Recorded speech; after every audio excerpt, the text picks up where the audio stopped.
కృష్ణమూర్తి నాయుడు గారు అనే వ్యక్తి, రాజగోపాల్ నాయుడు గారి వ్యవహారాలు చూసేటువంటి వ్యక్తి, చంద్రబాబు గారికి ఒక పెట్రోల్ జీప్ ఇచ్చి ఒక 200 లీటర్ల క్యాన్ అంటే డ్రమ్ము పెట్రోల్ పట్టించి ఇవ్వటం జరిగింది.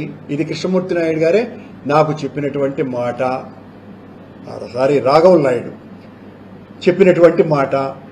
ఆ రాఘవల్ నాయుడు గారు నెక్స్ట్ డేనే చంద్రబాబు వెళ్ళి, అన్న మొత్తం తిరిగేసినాను, డీజిల్ పెట్రోల్ అంతా అయిపోయింది అని అన్నాడట.